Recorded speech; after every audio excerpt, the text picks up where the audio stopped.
Hello बच्चों, मैं सर्वेश कुमार एक बार फिर से आप सभी बच्चों का हार्दिक अभिनंदन करता हूं अपने इस प्लेटफॉर्म सीखो सब कुछ में, है ना। तो चलिए आज जो है ना हमारा ये एक्सरसाइज नंबर 7.1 क्लास 9 वाला जो चल रहा था, आज इसको हम लोग ख़त्म करने वाले हैं। 2 सवाल जो है ना बच गए थे, सवाल नंबर 7 और 8। तो चलिए अब की जो है ना सवाल नंबर 7 की जो है सो बारी है। तो चलो हम लोग सवाल नंबर 7 को पहले देख लेते हैं क्या है ना। तो सवाल नंबर 7 जो है सो कहता है कि A B is a line segment and P is its mid point, है ना। ये ए बी हमारा एक लाइन सेगमेंट है, पी जो है सो मिड पॉइंट है, and D and E are points on the same side of A B. D और ई यहाँ पे जो है सो ऊपर में 2 पॉइंट है, such that B A D, यानी बी ए डी आप देखोगे तो बी ए डी ये वाला जो एंगल है इस एंगल के बराबर में दिया हुआ है, वही चीज़ लिखा हुआ है यहाँ पे, है ना। और दूसरा जो है सो ई पी ए यहाँ मार्किंग भी किया हुआ है यहाँ, है ना। तो ये ई पी ए इसके बराबर में दिया हुआ है। इसके बिहाफ पे जो है ना डी ए पी ट्रायंगल मतलब ये वाले ट्रायंगल को इस ट्रायंगल के कॉन्ग्रुएंट प्रूव करना है, साथ में ए डी और बी ई को भी जो है सो इक्वल बताना है। तो सिंपल हमको क्या करना है, कॉन्ग्रुएंट प्रूव कर देंगे तो ए डी बी भी ऑटोमेटिक इक्वल हो जाएगा। तो चलो देखते हैं कैसे किया जा सकता है। तो यहाँ पे जो है ना बच्चे देखेंगे तो हमारे पास में जो ये डी ए पी ट्रायंगल है, डी ए पी, है ना। अगर इस ट्रायंगल को देखोगे तो ये एंगल जो है ना कंप्लीट पूरा जो है यहाँ तक आ रहा है ना डीएपी ट्रायंगल में। और इधर जो है ना ईपीबी ट्रायंगल में भी देखोगे तो ये पूरा कंप्लीट जो है ना ये एंगल आ रहा है। लेकिन हमारा दिया क्या है, ईपीए दिया हुआ है डीपीबी के बराबर में, ठीक है। तो हमको क्या करना पड़ेगा, पहले ये पूरे एंगल को जो है ना इधर बराबर करना पड़ेगा। तो उसके लिए हम लोग क्या करेंगे, इसको पहले ले लेते हैं ना।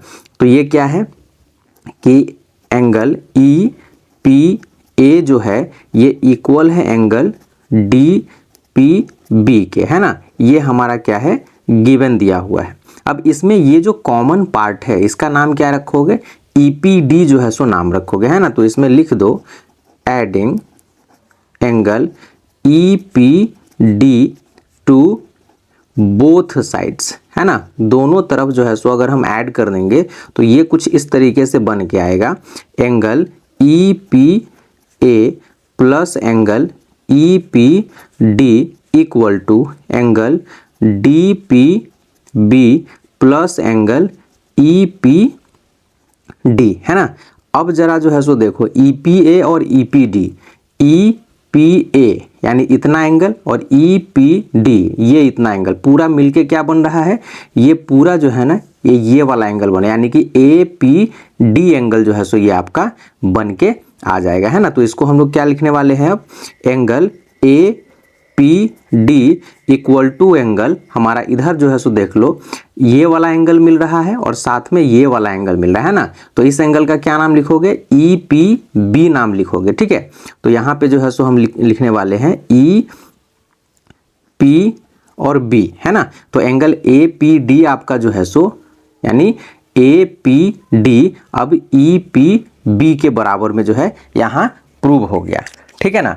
ये चीज़ हमने कर लिया। अब इसी के बिहाफ पे जो है ना हम लोग चलेंगे ट्रायंगल के अंदर में। तो ट्रायंगल हम कौन से लेने वाले हैं, तो जो ट्रायंगल यहाँ क्वेश्चन में कह रहा है उसी को लेंगे, है ना। तो यहाँ लिखते हैं हम लोग, now in triangle D A P and triangle कौन सा है, ई पी बी। 3 पार्ट हमको चाहिए कॉन्ग्रुएंट करने के लिए। तो 3 पार्ट कौन कौन से हो सकते हैं, सो जरा देखो। तो एक तो अपना ये दिया हुआ है कि ये वाला एंगल जो है इस एंगल के बराबर में दे दिया है, ठीक है ना। बी ए डी जो दिया हुआ है ना, बी ए डी जो दिया हुआ है वो आपका दे दिया है ए बी ई के बराबर में। तो हालांकि इस वाले ट्रायंगल में जो है सो देखोगे तो यहाँ तक बी तक जो है सो नहीं पहुँच रहा है, हमारा पी तक पहुँच रहा है। तो हम लोग क्या लिखने वाले हैं, डी ए पी में angle D A P equal to angle E B P लिखेंगे, है ना। यहाँ पे लिखेंगे एंगल डी ए पी, है ना, D A P equal to angle E B P लिखेंगे, है ना, ई बी पी। रीजन में क्यों क्या लिखोगे, तो रीजन में ये लिख देना, है ना, कि angle B A D equal to angle A B E दिया हुआ है इस कारण से, क्योंकि ये जो AP है इस AB का क्या है, एक स्मॉल पार्ट है, इसलिए ये वाला जो है सो हो जाएगा। दूसरा जो है आप क्या लिख सकते हो, चूंकि P जो है ना मिड पॉइंट दिया है, तो किसी भी लाइन का अगर कोई मिड पॉइंट है तो वो लाइन क्या होगा, दो इक्वल पार्ट में डिवाइड हो जाएगा, मतलब ये वाला जो पार्ट है इस साइड के बराबर में हो जाएगा। तो इसको हम क्या लिखेंगे, AP इक्वल टू में जो है सो BP, है ना, P is mid point, reason में ये डाल सकते हो, ठीक है ना, इतना हो गया। तीसरा जो है सो हम क्या लिख सकते हैं, तो तीसरे के लिए हम आ सकते हैं जो अभी हम लोगों ने प्रूव करा है, इसको जो है सो लिख सकते हैं। तो चलो यहाँ पे जो है सो मैं आ रहा हूँ, तीसरा जो है ना हमारा लिखा जाएगा angle APD equal to angle EPB, है ना, कौन सा है, सो एक बार फिर से देख लो, APD मतलब ये पूरा, है ना, और दूसरा EPB ये पूरा जो है सो आपका आ रहा है, ठीक है। तो इस तरीके से जो है सो ये आपका हो गया 3 एलिमेंट, और इसमें जो है ना लिख देना, यहाँ पे अगर 1 नाम पॉइंट दे दूं तो यहाँ लिख देना फ्रॉम 1, ठीक है। तो ये ट्रायंगल तुम्हारा क्या हो गया, कॉन्ग्रुएंट हो गया, है ना। सो ट्रायंगल कौन सा है भाई, DAP है, DAP congruent triangle EBP by कौन सा क्राइटेरिया यूज करा है हमने, तो एंगल है, साइड है, फिर से एंगल है, तो बाई ASA क्राइटेरिया से जो है सो हमने इसको क्या कर दिया, प्रूव कर दिया, ठीक है। अब जब ट्रायंगल कॉन्ग्रुएंट हो गया तो इसके करेस्पॉन्डिंग पार्ट्स भी जो है सो इक्वल हो जाएंगे। तो यहाँ पे दूसरा वाला जो है ना पूछ रहा था कि AD और BE में रिलेशन, है ना, तो AD देख रहे हैं इसी ट्रायंगल का पार्ट है और BE भी इसी ट्रायंगल का पार्ट है, तो यहाँ पे इसको भी लिख सकते हैं हम कि सो AD इक्वल टू BE, क्यों, तो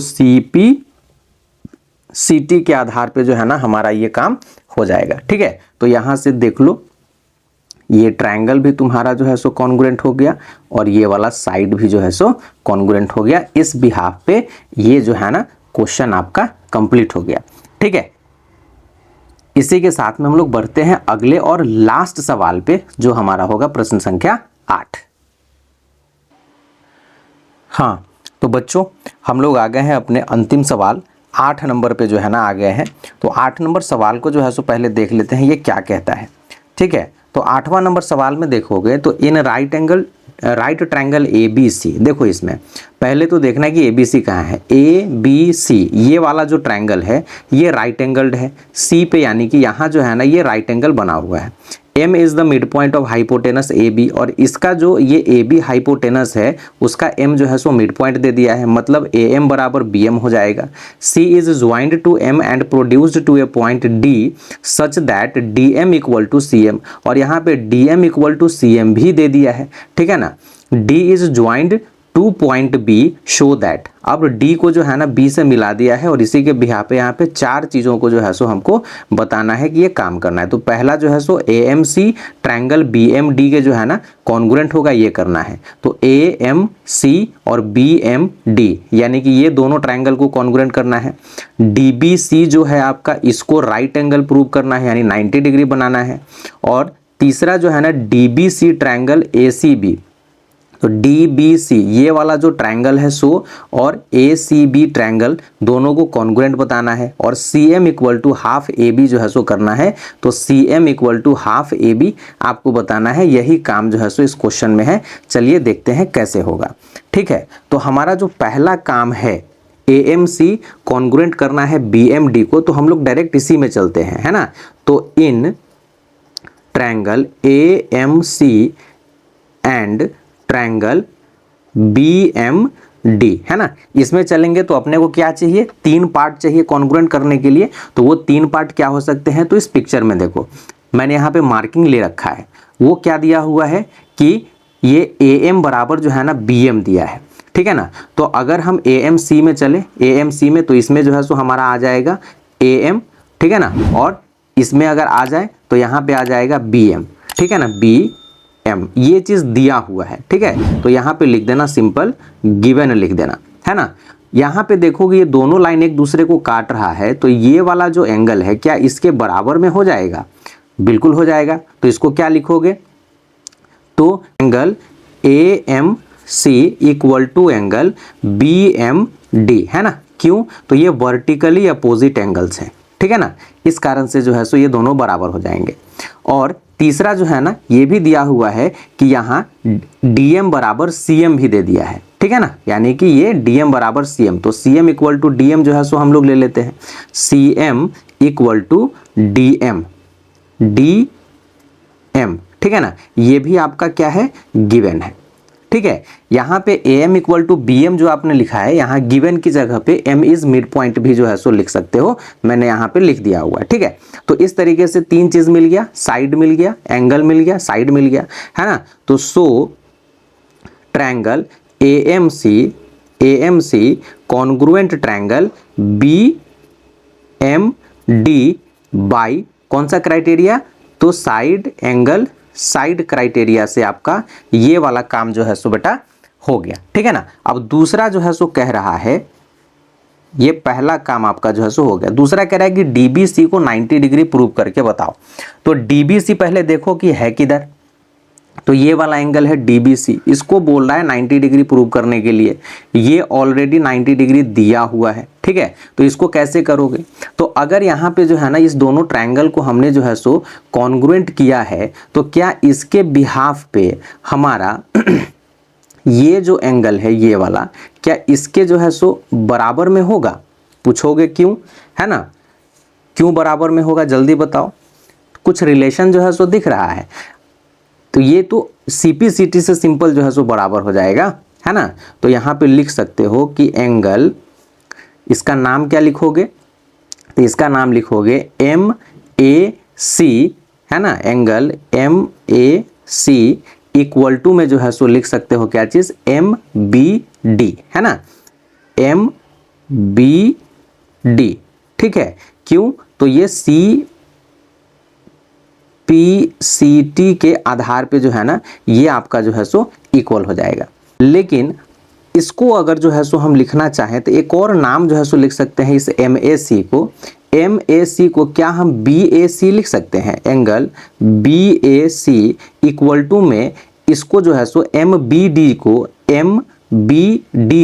ABD लिखा जा सकता है। एंगल ABD बिल्कुल लिखा जा सकता है, क्योंकि ये जो लाइन है क्या है? एक पार्ट है, इस कारण से जो है सो हम इसको ये लिख सकते हैं।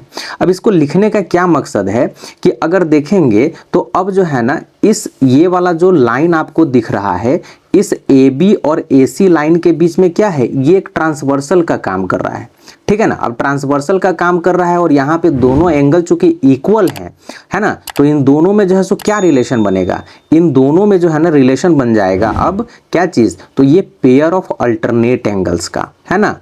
पेयर ऑफ अल्टरनेट एंगल्स का जो है ना ये रिलेशन बन जाएगा, ठीक है। अब जैसे ही ये पेयर ऑफ अल्टरनेट एंगल्स बनेंगे तो इसके बिहाफ पे अपना ये जो आपका AC है, AC और ये जो BD है, दोनों जो है ना ये पैरेलल लाइन हो जाएगा। आ रही है बात समझ में? यही कॉन्सेप्ट इसमें है। अब चूंकि पैरेलल हो गया, ये वाला जो है ना लाइन आपका जो है सो पैरेलल हो गया, तो क्या इस AC और BD के बीच में ये BC भी तो पैरेलल का ये ट्रांसवर्सल का काम कर सकता है। तो अब अगर इसको ट्रांसवर्सल लेंगे तो हमारा ये जो एंगल है एंगल C, यानी कि ACB और DBC, ये दोनों जो है सो कैसे एंगल्स कहलाएंगे? ये दोनों को इंटीरियर कहलाएंगे, है ना। और को इंटीरियर एंगल क्या होता है? सप्लीमेंट्री होता है, ठीक है। तो यहाँ पे जो है सो मैं लिख रहा हूं कि since AC parallel BD and BC is a transversal. So angle ACB अब प्लस एंगल में DBC, है ना। एंगल DBC इक्वल टू क्या हो जाएगा? 180 डिग्री हो जाएगा। क्यों? क्योंकि ये जो है ना ये कॉरिस्पॉन्डिंग इंटीरियर एंगल्स है। इसको आप लिख सकते हो को इंटीरियर एंगल्स, है ना, इस तरीके से। अब यहाँ पे आप इसको जो है ना कैलकुलेट कर लो। तो ACB को अगर देखें तो ACB को जो है ना यहाँ पे राइट एंगल बताया गया है ना, कि C पे राइट एंगल है, तो ACB की जगह पे हम लोग 90 डिग्री प्रूव ये लिख सकते हैं, और plus angle DBC equal to में 180 डिग्री, और यहाँ से जो है ना angle DBC equal to 180 degree और माइनस 90 डिग्री, जो आपका 90 डिग्री जो है सो निकल जाएगा, और इस कारण से जो है ना आपका DBC भी क्या हो जाएगा, एक राइट एंगल जो है सो हो जाएगा। सो यहाँ पे जो दिया हुआ है सेकंड में angle DBC is a right angle, है ना। तो इस तरीके से जो है सो ये दूसरा वाला जो है ना आपका कंप्लीट हो गया, है ना। ठीक है, तो हमारा ये दूसरा भी जो है सो कंप्लीट हो गया। तीसरे में देखते हैं कि ट्रायंगल DBC को कॉन्ग्रुएंट करना है ACB के, है ना। तो चलो देखते हैं यहाँ पे ट्रायंगल DBC को जो है सो, अब हम लोग इन दोनों ट्रायंगल के अंदर में ही चलते हैं, ठीक है ना। तो हम लोग अब क्या लिख सकते हैं, तो यहाँ पे लिखेंगे कि इन ट्रायंगल DBC, है ना, एंड ट्रायंगल ACB। तो हमारे पास यहाँ इन दोनों ट्रायंगल के अंदर में 3 जो है सो पार्ट्स चाहिए, तो वो पार्ट क्या क्या ले सकते हैं। सो देखो, हमने सबसे पहले जो है सो इस ट्रायंगल को यानी कि BMD को जो है ना AMC के जो है सो कॉन्ग्रुएंट किया था, तो इसके बिहाफ पे हमारा BD जो है ना, वो AC के बराबर में हो जाएगा, है ना। तो यहाँ पे लिख सकते हैं हम कि BD इक्वल टू C। क्यों, तो यहाँ पे जो है ना हमने पहले में नंबर में क्या प्रूव किया था कि ट्रायंगल AMC जो है वो कॉन्ग्रुएंट है ट्रायंगल किसके, तो BMD के कॉन्ग्रुएंट है, ठीक है। दूसरा क्या ले सकते हैं, तो दूसरा जो है ना, चूंकि हमने इसको राइट एंगल प्रूव कर लिया है, तो इसमें ले सकते हैं कि angle B equal to angle C, है ना। इसमें तो कंप्लीट एंगल B आ रहा है और इसमें भी C आ रहा है, तो ये दोनों कितने के बराबर हैं, तो 90 डिग्री के बराबर में है। तीसरा जो है ना, हम ये BC जो है सो ले सकते हैं, है ना। तो यहाँ पे लिख सकते हैं BC इक्वल टू, है ना, CB, ठीक है। ये क्या है, तो ये कॉमन जो है सो आपको यहाँ पे दिख रहा होगा इस दोनों ट्रायंगल के अंदर में। अब चूंकि ये दोनों ये 3 चीज जो है सो हमारे पास में हो गए, तो यहाँ पे सिंपल जो है सो हम क्या लिखेंगे, ट्रायंगल कौन सा, तो DBC ये कॉन्ग्रुएंट हो जाएगा ट्रायंगल किसके, ACB के। काहे होगा भाई, इसका रीजन क्या दोगे, तो यहाँ साइड ले रहे हो, एक एंगल ले रहे हो, फिर से साइड ले रहे हो, तो साइड एंगल साइड क्राइटेरिया के आधार पे आपका ये काम हो जाएगा, ठीक है। तो ये जो है सो आपका हो गया क्या चीज, थर्ड नंबर जो है ना काम आपका ये हो गया, ठीक है। इसको आप थर्ड नंबर जो है सो लगा लीजिए, ये थर्ड नंबर हो गया। और उसके बाद जो है ना कह रहा है क्या चीज, फोर्थ नंबर में कह रहा है कि आप CM बराबर जो है सो AB करके दिखाओ। इसमें CD और AB जो है तुम्हारा क्या हो जाएगा, बराबर हो जाएगा। तो लिखो CD इक्वल टू AB, ठीक है। ये CPCT लिख देना, CPCT लिख देना, ठीक है ना। अब यहाँ पे चूंकि हाफ की जो है सो जिक्र कर रहा है, तो दोनों को हाफ से क्या करो, मल्टीप्लाई कर दो। तो half CD equal to half of, अरे सॉरी यहाँ पे D नहीं ना, यहाँ पे B लिखो, ठीक है ना। तो ये CD इक्वल टू AB हो गया। अब हाफ की जिक्र कर रहा है तो दोनों को हाफ से मल्टीप्लाई कर दो, है ना। और इसको जो है सो देखोगे, इसको हम लोग देखेंगे तो हाफ ऑफ CD को जो है सो हम क्या लिख सकते हैं, ये CD है ना। और हमको रिलेशन जो है सो पूछ रहा था क्या, कि CM में कन्वर्ट करने के लिए, तो हाफ ऑफ CD को हम CM तो लिख ही सकते हैं, है ना। तो सिंपल ये हो जाएगा तुम्हारा कि हाफ ऑफ CD यानी कि ये CM equal to half of AB ही तो कह रहा है ना। तो इतना पे आके इसको जो है सो छोड़ दीजिए, काम आपका क्या हो जाएगा, कंप्लीट हो जाएगा, ठीक है। तो यही काम था इस वाले क्वेश्चन में। अच्छा क्वेश्चन है, थोड़ा सा काम करना है इसमें, और इस बिहाफ पे जो है सो आपका ये कंप्लीट हो जाता है। तो एक्सरसाइज नंबर 7.1 बच्चे अपना जो है सो कंप्लीट हो गया। इनके क्वेश्चंस को प्रैक्टिस करते रहिए, अच्छे सवाल हैं, एग्जाम में अक्सर पूछे जाते हैं, ठीक है। तो चलिए इसी के साथ में ना क्लास को आज स्टॉप करेंगे, मिलेंगे अगले जो है सो क्लासेस में। तब तक खुश रहिए, गुड बाय, टेक केयर।